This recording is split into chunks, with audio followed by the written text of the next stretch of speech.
I want to talk about identity. In particular, I want to address this idea of who you used to be versus who you are now. So, a few months ago, I had this sudden irrational fear that all of the people around me assumed that I was exactly like the way I was 4 years ago, which is to say, I was very depressed at that time, and I was very uncomfortable with myself and with other people. And overall, 4 years ago, when I was 16 years old, I just had a very difficult time with life. And a few months ago, and at that time I was 20, as I still am now, I was afraid that people thought I was still like that. I thought that would be the worst thing in the world, that if people thought that who I am now is the same as who I was 4 years ago, well, that was a very inaccurate idea about me, and I didn't want people to have that idea. But now I'm wondering if maybe that wouldn't be so inaccurate. In the last month and a half here, I've been attempting a heavy metals detox on my body. I will spare the details of that for now, but I've made a few mistakes along the way, and basically what happened is for a little while I made myself sicker rather than healthier, and as a result of that, I found myself having many of the same thoughts and feelings that I did when I was 16.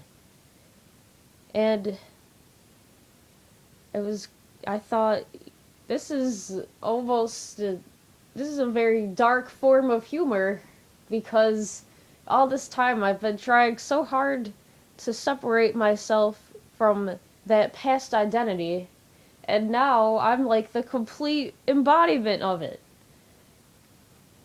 So, as you can see, my attempts to differentiate myself from my past self have been futile, because I basically ended up becoming that past self again temporarily. And I'm actually glad that that happened, even though I got ill and that was not fun, because it's helping me to come to peace with my past self. And what's important about that is each stage of your life is helpful to the current stage of your life. Another way of stating that is each quality that you have or that you ever have had can be reintegrated and rechanneled in such a way that it helps you.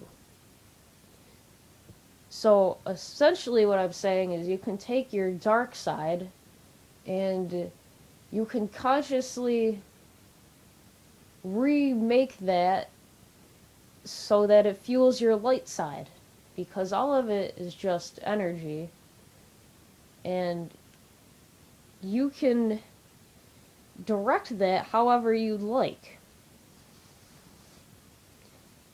And I know that might sound like you're trying to escape from your past self. It's like, well, if you used to be evil and now you're good, and you're just using your past evil to fuel your present good, isn't that escaping from your past self? But I don't think that's true. Because I've realized that a lot of the ideas and desires I had as a 16-year-old, I actually suppressed those for quite a while. Around the time I turned 17, I kind of had this, there was really just one day where I started to feel a lot better. It was like the depression almost went away all at once. And I know that sounds too good to be true, but it was preceded by 3 weeks of me steadily reevaluating my life and reading new ideas and whatnot. And when that happened, I said, I kind of discounted a lot of what I had been thinking and feeling up to that point. I said, alright, I can throw this all away. Let's get rid of all these crazy ideas about living in the woods and whatever. I'm gonna go to a 4-year college and I'm gonna finish high school and I just want to be normal, alright? So that was where I put myself when I turned 17. I said, forget all this crazy shit. I'm just gonna go be normal now.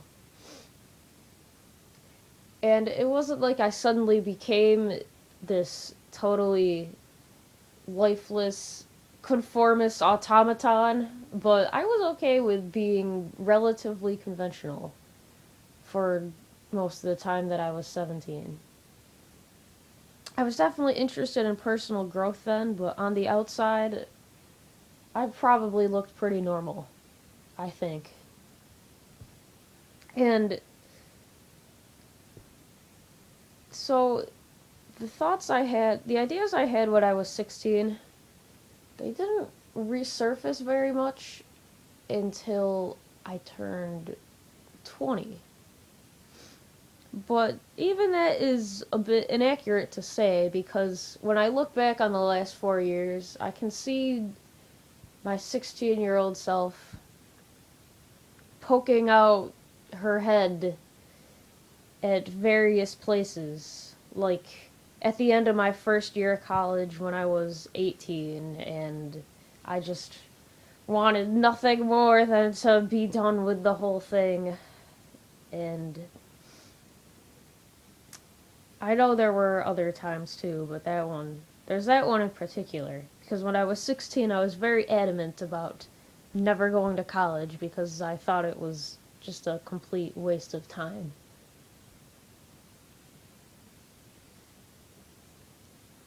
So, the point here is when I was 17, I tried really hard to separate myself from my 16-year-old self because I thought that past self was totally invalid now, and I just tried to forget all the crazy shit that I experienced, and I said, alright, I'm a new person now. I don't have to. I don't even have to think about those experiences anymore, they're all behind me. But now, at 20, I've been revisiting those experiences, not just in memory, but quite literally, I've been reliving a lot of the thoughts and feelings I had. And what I realize now is that by trying to give up my 16-year-old self, I also gave up a lot of power. Because when I was 17 years old, I was a very weak person.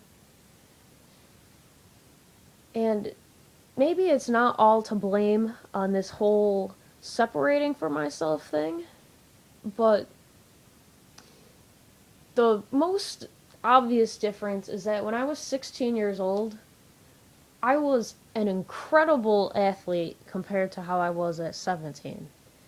At 16, I could run the 3,000 meters on the track in 10 minutes and 54 seconds. And when I was 17, I could not even do it in less than 12 minutes.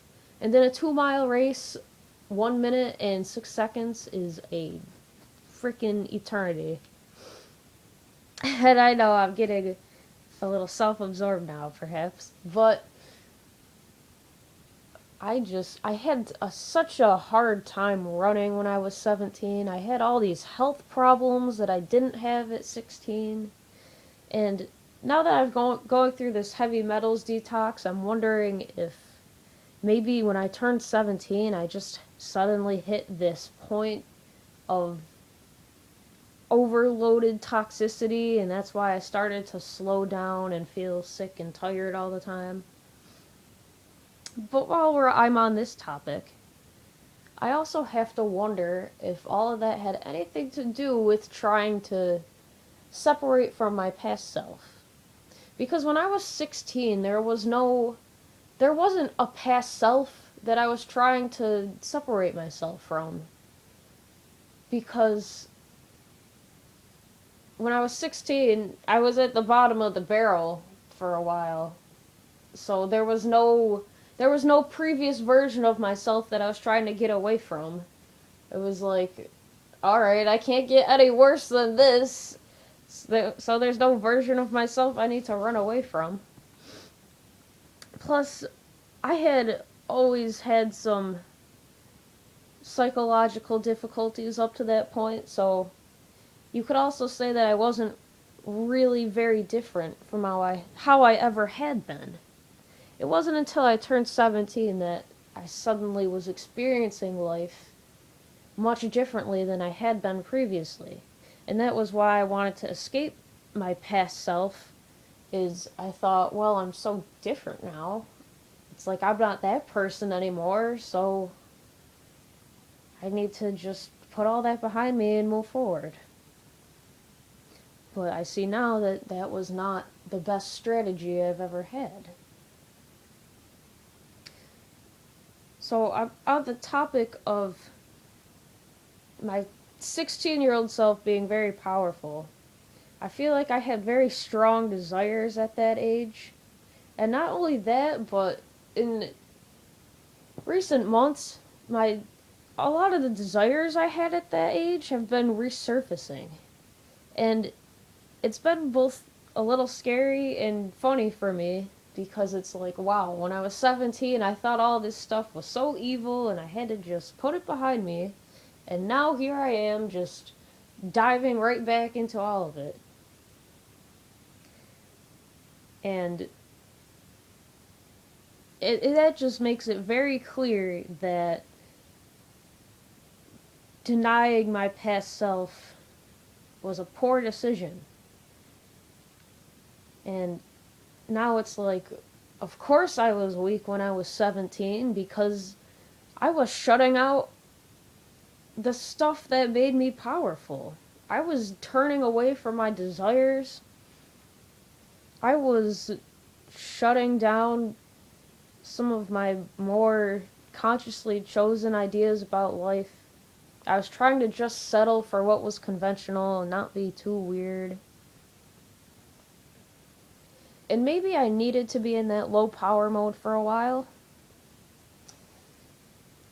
Maybe I needed to just turn down all of that high power while I was navigating this new view of life, which was more positive than how I had previously viewed life. But now I'm at the point where life has been nudging me for quite a while to reintegrate all of that old power. And I can see that I've had a hard time doing that, because when I talk to people, I try to hide my true thoughts and who I really am. And over time, I get better and better about that. But I feel like there's this point I need to reach where I'm just not going to have any of that anymore. It's like, I'm not, maybe I don't have to meet people where they're at in a conversation. Like, I don't have to pretend to agree with someone if I don't. Because for all I know, I'm agreeing to a view that they don't actually have. And I've talked about this so many times. Just, it's not that I have social anxiety or that I dislike people or anything like that, but I've always just tried so hard to either impress people or prove myself to people or even to just not piss people off. And I've analyzed this hundreds of times over. I don't need to reiterate all of those analyses, but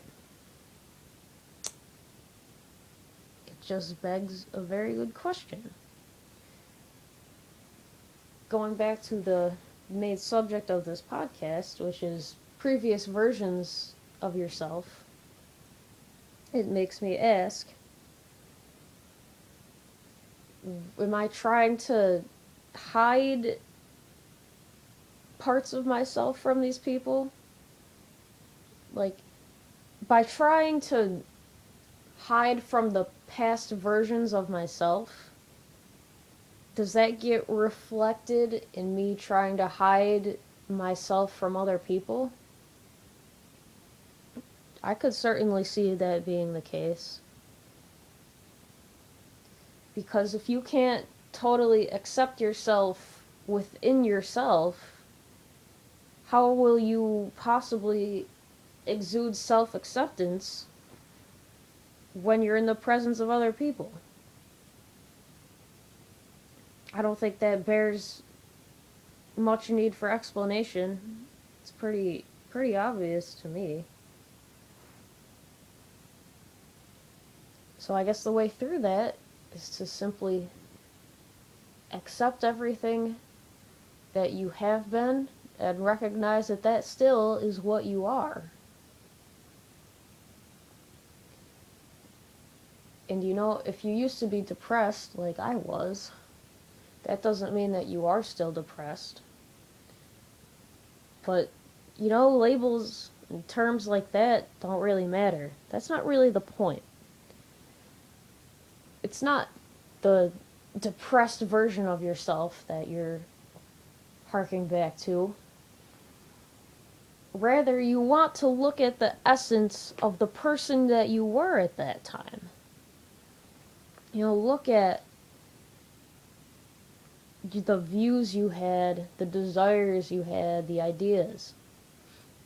Because if I just, put all these labels on my 16-year-old self and say, oh yeah, she was depressed and anorexic, she was crazy, I'm not like that anymore, that's not me.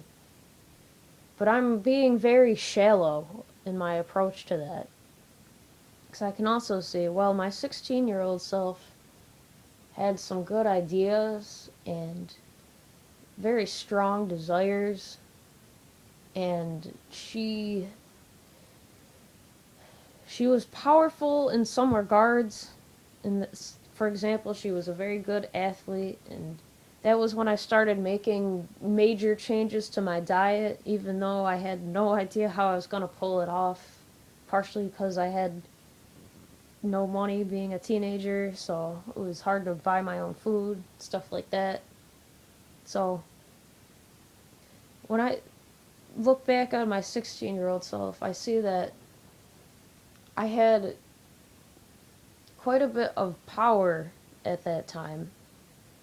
And, that's the essence of what I want to reintegrate from my previous self. And even the views of a depressed teenage girl, as I was, now that I've re-experienced those again through this illness, I see that there's validity in those views. That it's not something to just be written off entirely. Like, oh, those were stupid ideas. I was just a teenage girl. Forget all that shit.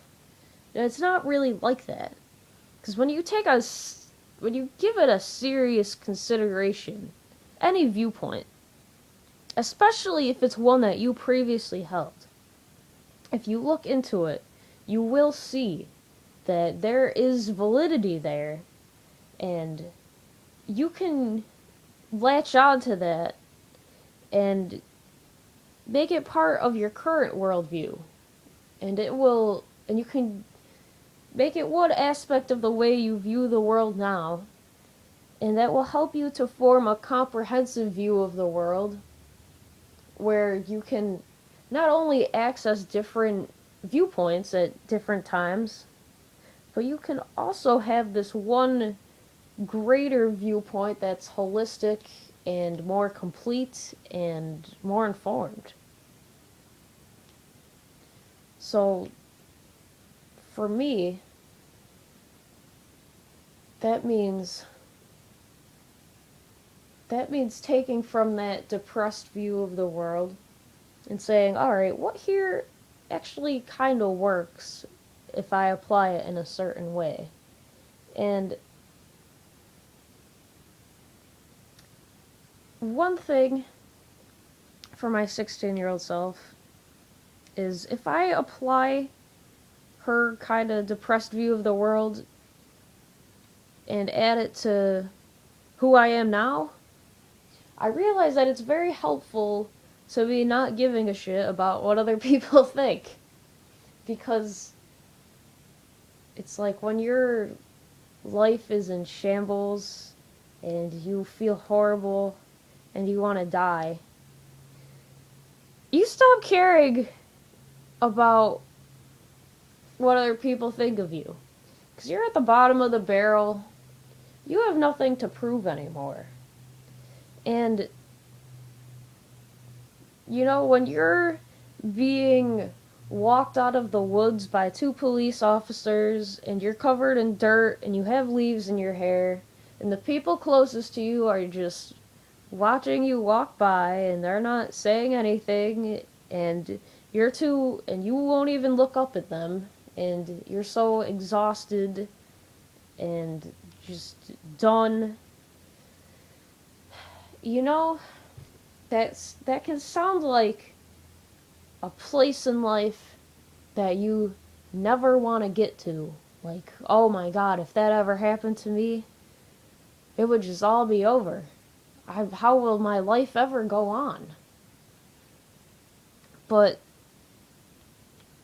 that's actually a very profound place to be, because once that happens to you, it's like, I don't have to fucking prove anything anymore.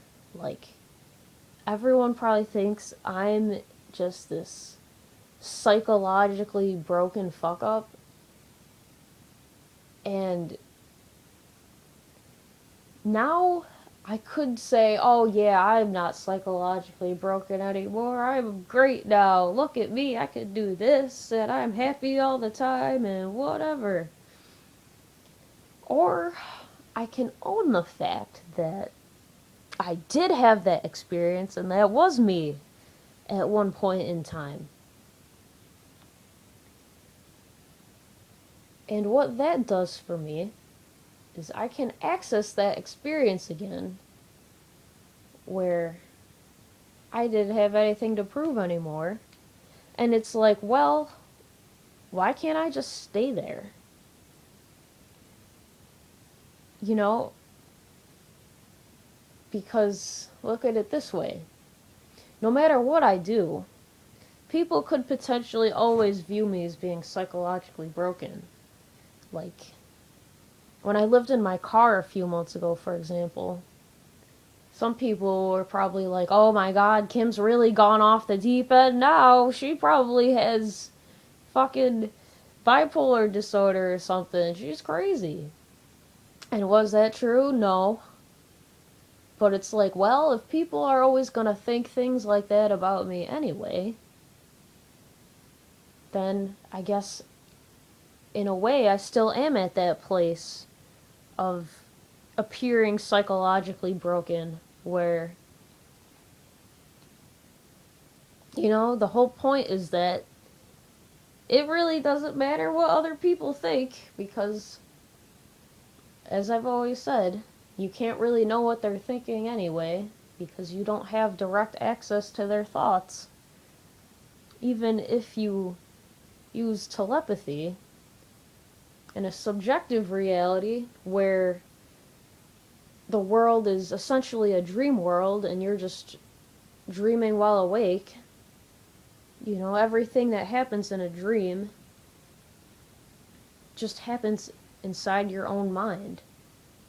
So essentially, it's all just you making it all up.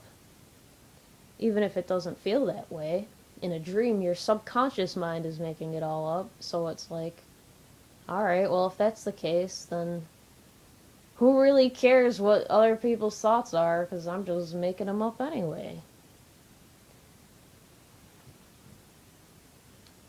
So, what owning that past experience does for me is it helps me to remember all that, and then to find an even more empowering viewpoint, because there certainly is a more empowering place to be than, oh, who gives a shit about what other people think. That's really not my favorite idea to advocate. I think we can do better than that, but it's a good place to start for sure. And I think the better place to get to is simply, I'm not here to prove anything. Because, again, if this is a subjective reality and you're just dreaming, well, why would you spend a dream trying to prove anything? Who are you trying to prove it to? Yourself? Because that's all it is. It's all just you in there and things you've created inside your mind. Have you ever gone into one of your dreams at night? Have you and spent the whole time trying to prove something to one of the dream characters? If all of that's just happening in your own mind, that's a very ridiculous thing to do, to try to prove something to a dream character that you yourself made up. That just sounds odd. I think if you had a lucid dream and you knew how to create your dreams however you would like them to happen, instead of spending your time proving things to people, you would just focus on creating.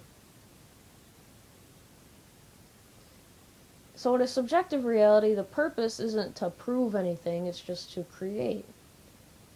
This whole need for proof really just disappears when you take a subjective viewpoint of life.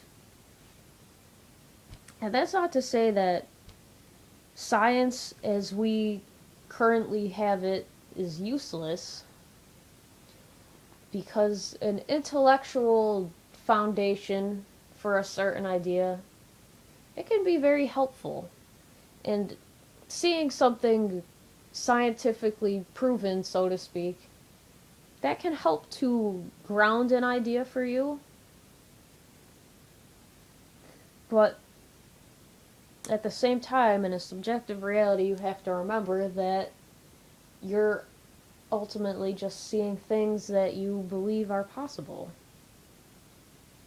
So, in the realm of diet, for example, maybe we see studies that some studies that show that eating lots of meat is healthy, and on the other hand, we see studies that show that being vegan is healthy. It's like, well, why is that? Maybe because ultimately you believe that people could go either way, and that's why you see possibilities for both.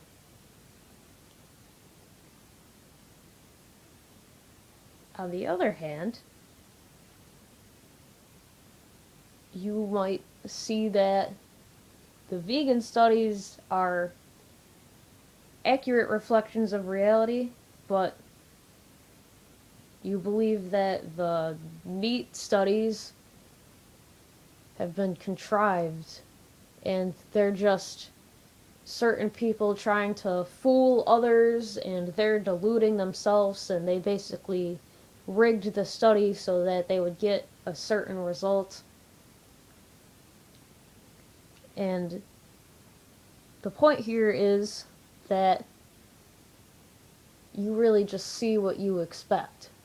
You know, if you believe that eating meat is not healthy, then you'll see people who eat meat as being basically delusional. And if they have studies that say eating meat is healthy, then you'll just see those studies as being contrived.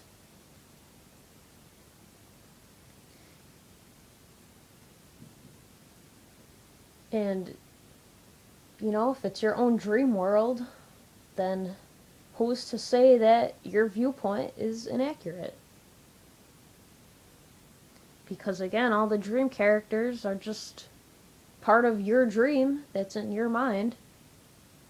So, at that point, obviously we're beyond proof, we're beyond needing to prove anything. So the reason then to change your views about anything at all is to select the viewpoint that's most empowering. And that's a very subjective thing. Of course it is, because we're talking about subjective reality. So what this goes back to, what I was saying earlier, is that, you know, this whole idea of needing to separate ourselves from who we used to be and acting like now we're these great people, but we used to be horrible people. I think that idea just arises out of this need for social validation. Or not even that. I think it only happens because there are other people on the planet. If you are the only person on planet Earth and you never met anyone else, I don't believe you would have that conflict. You wouldn't say, oh yeah, my past self used to be a piece of shit. You would just say, oh, okay, well, I'm okay with who I used to be, and yeah, that's alright. But because there are other people on the planet, you're affected by what you believe they think, and you've been socially conditioned, and all this shit I don't need to explain. And essentially, the challenges of life are the result of other people existing. Because where do our limitations come from? They tend to come from what other people say and what we think other people believe, and so on and so forth. And ultimately, the limitations are in your own mind, of course, because what you think other people believe is still what you think. So you still are just limiting yourself. But even so, you have to admit that your supposed views of other people, or what their views are rather, that those do have a potent effect on you. And again, ultimately, what you think their views are still your views. But that perception of other, of there being other people who think things other than what you think, it's that perception that is ultimately your biggest limitation. And the grand challenge of life is to overcome the collective consciousness of what people in general believe and think and desire and so on. You want to overcome the collective consciousness and also contribute to it as much as you can. So it's like you have to separate yourself from other people and also come together with them. And that is, it sounds paradoxical. It's like in order to fully cooperate with people, first you have to set yourself apart from them. Not externally, like you're this rebel or anything like that, but internally. You have to develop your own conscious way of thinking and your own consciously chosen ideas. That's how you separate yourself from other people. It's not in how you act necessarily, but in how you think and how you perceive the world. And of course your actions flow from there. So you need to differentiate yourself from people ideologically, and then in action you can cooperate with people. So that's kind of the grand paradox of the social world we live in, and it's also the grand challenge of life, or one of the grand challenges anyway. But when you start to really think about that idea, you see that that applies in all areas of life. That generally when you're held back or when you feel limited, you can trace that back to what you think other people think.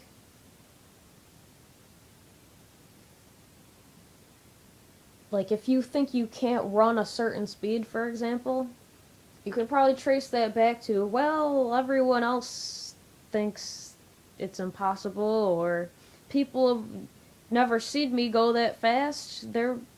What will make them think I could go that fast now?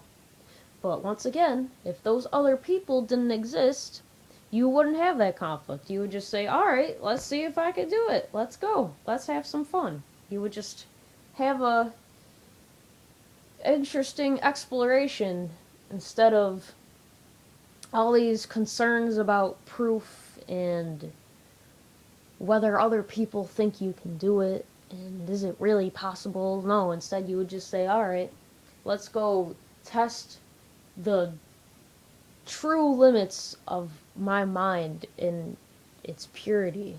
Like, let's see what I truly believe the limits are, and not just what other people have, not just the limits other people have imposed on me. And of course, remember again that in a subjective reality, it ultimately is all your own thinking. I'll say it again. What you think other people think is still just what you think.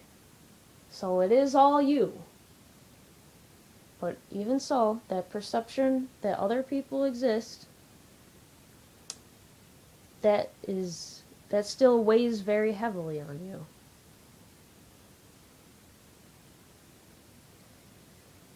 So, to come full circle here, when you get past the need to prove anything, that will help you tremendously in transcending the limits that other people impose on you.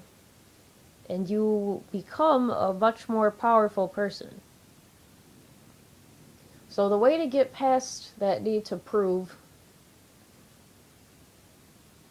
I think it's first what you have to do is come to peace with the person you not only are now, but also with the person you used to be, however past identities you may perceive yourself as having.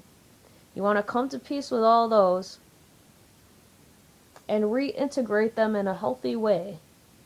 Realize that all of your past viewpoints and desires and qualities are not only valid, but that you actually still have them, at least to an extent, and that they are still useful to you. And when you do that, you not only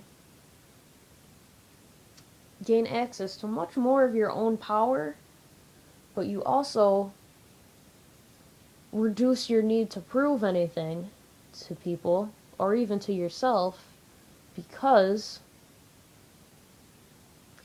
when you are totally accepting of who you are, there really is no need to prove, because you just know who you are. When you know who you are, what the hell do you have to prove? The only time people feel like they need to prove anything is when they're not sure of themselves. Because if you were totally certain of yourself, certainty doesn't have anything to prove. I don't have to prove to you that today's Thursday and tomorrow's Friday, because we all just know that. That's just a certainty that we take for granted based on the calendar that we use. So, if you accept yourself and you come to a place of certainty about who you are, you don't have anything to prove anymore. And when you don't have anything to prove anymore, then you transcend the limits that other people have imposed on you. And you gain access to this tremendous power. And now everything just weighs on what you consciously believe and desire and intend.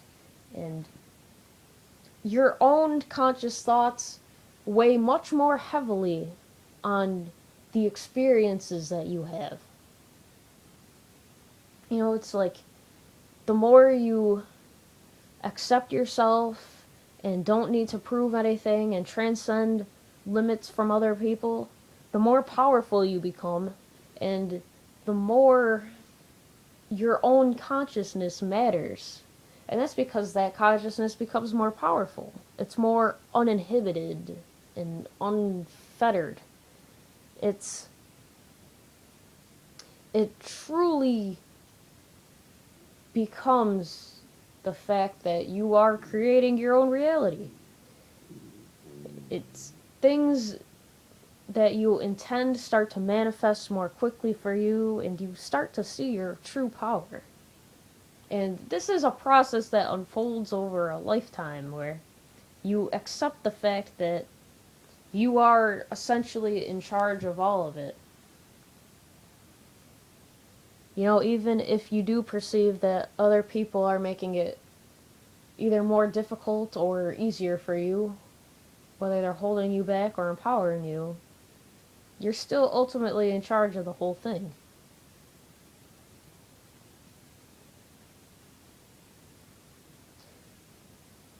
And there is another interesting viewpoint I'd like to share here, is that actually blaming other people for your problems can assist you in this process. Because once you realize that you don't really hate yourself or have a problem with your past self, but you're just rejecting that past self because other people exist and you're trying to prove something to them, blaming other people for that conflict inside you helps you to see that you are actually okay with yourself fundamentally. Because if you were the only person on Earth, you wouldn't have that inner conflict. You wouldn't have a problem with who you were or who you are now, and you would allow those two to be one. So, blaming other people for your problems can actually help you to achieve greater self-acceptance, and it can help to highlight the action steps you have to take in order to solve your problem, or to have the experience you want to have, or whatever it is your goal is here.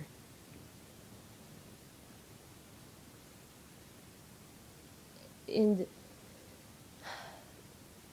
it is a strange perspective, I know, because we're taught that you can't blame other people for your problems because you are responsible for everything you experience. But actually, blaming other people for your problems can help you to own your total responsibility for everything you experience. Because, and again, this is another apparent paradox, that by blaming others, that helps you to accept yourself, and then once you accept yourself,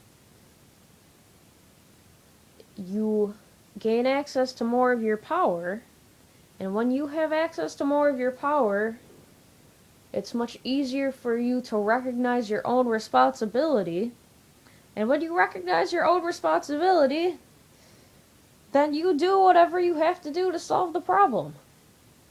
And then at that point, it doesn't really matter whose fault it is, because now the problem is solved. And perhaps in solving that problem, you'll actually help the people who screwed you over in the first place. Now, isn't that interesting? It's like this idea that was so taboo, that you can't blame other people for your problems. It actually is a very helpful idea. You know, instead of just picking through your own brain and saying, oh God, why am I having this thought? Why am I having that thought? Of course I'm getting shit, because I'm thinking all these stupid thoughts. Instead you can say, well, I wouldn't have those thoughts if it wasn't for these stupid people breathing down my neck and wanting all this dumb shit from me. Fuck them. You can start there, and then it's like, oh, I get it now. I don't actually have a problem with myself. I was just scared that other people did. And then from that place of being totally cool with yourself, it's like now you don't have to prove anything anymore, and you gain access to more of your own power, and the limits, the artificial limits go away, and the whole thing just kind of takes care of itself. You know, it's really quite fantastic. And of course, you don't have to tell those other people that you're blaming them for your problems. They don't have to know shit. So don't worry about that. You can just kind of keep that to yourself. And you know, if those other people do have telepathy, well, let's just hope that they are also conscious enough that they understand the validity of you blaming them for your problems, because it ultimately helps you to become more powerful. And you might be concerned that blaming others will make you be less accepting of others. You might be concerned that this will separate you from other people and you'll become like this big evil dude who's just hidden away in his own castle and he hates everyone, and yeah, maybe he's powerful and he could make a lot of money or whatever, but he has no friends. But that does not have to be the outcome, because it depends on what your essential intention is. If your intention in blaming others... Okay, so your intention in blaming others will ultimately be to accept yourself. I've established that. But once you get to that point, well, perhaps it's specific to the situation. Here's an example. So for me, I've found it helpful to blame others in the realm of my health. Because if you blame other people for putting all this shit into the natural environment, and because of them you ingested it without realizing it, and now you have heavy metals and pesticides in your body, and they're making you sick, and they're making life more difficult. If you can do that, if you can blame other people for that, then that empowers you to take the actions you need to get this shit out of your body and to make yourself healthier. And obviously, that course of action is not going to separate you more from other people. It's going to make you healthier. And if you're healthier, you'll be more connected to other people because you'll feel better and you'll be able to access higher levels of thinking, and you can consciously choose a purpose for your life and act in alignment with that, and ultimately you'll help other people, and you can raise awareness about this problem of toxicity, and in the end that's going to help people. And it's like, yes, it will put you at odds with the people who poisoned you, alright? It's not this perfect path to cooperation with everyone. It is going to separate you from some people. But recognize that pretty much anything in life is going to do that.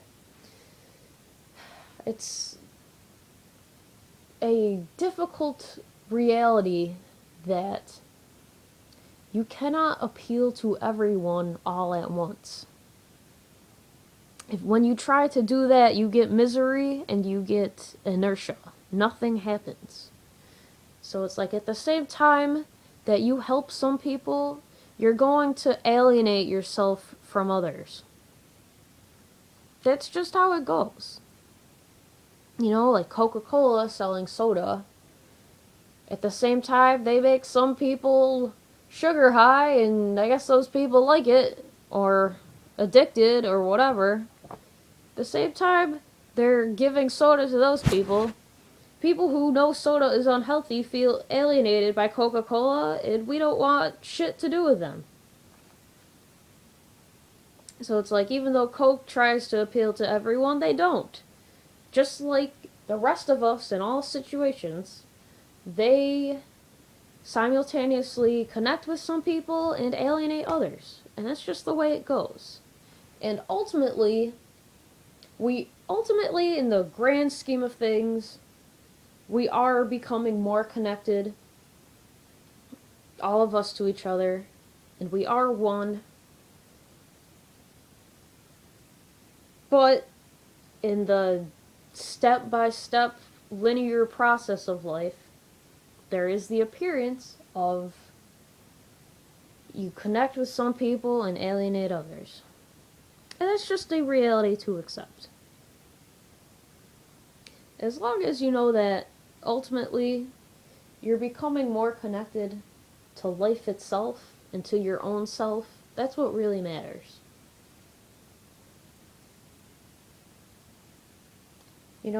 I know there's a temptation to be concerned about the people you're leaving behind when you alienate some people in regards to whatever it is you're doing. But, it seems that those people usually just disappear and you don't really have to worry about them anymore. And some of them come back around and they say, oh, wow, I didn't know you were interested in this. This is cool. Or, oh, hey, I haven't talked to you in a long time. What are you up to now? And they're genuinely interested in what you're doing. But for the most part, it just seems that people will kind of drift away from you and you don't really talk to them anymore. And it is a little sad, but, it's okay. It's like, and you don't have to take such a callous approach to it and say, oh, well, what am I really losing anyway if, they weren't aligned with who I really am. I don't need those people in my life. That is true, but you also don't have to distance yourself from the sadness of letting those people go. I think owning those feelings will help you to get through the process of taking on a new desire or idea and inevitably appealing to some people and alienating others. It's just a part of our human existence here. But perhaps in the end it does indeed help us to realize our complete connection to one another. Somehow I feel okay with it. Somehow I do.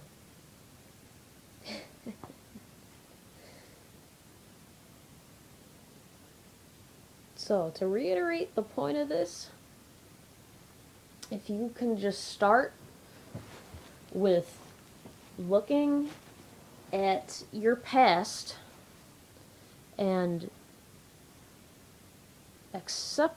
not only accepting all of it, but seriously considering what about it can still be useful to you, and bringing that to your present experience of life somehow. If you can do that, and that is the first step in ultimately becoming more powerful and attaining your desires, because once you accept who you are, you lose the need to prove anything. And you don't need to prove anything. You transcend artificial limits imposed on you by other people. And when you do that, you fully accept responsibility for your life. And when you do that, you get to experience your true power as a creative, conscious being. And additionally, as I mentioned, blaming others for your problems can ultimately help you to solve those problems. And actually accepting responsibility for what you experience, because oh my god, I already explained it. You know what? I might have to edit this out.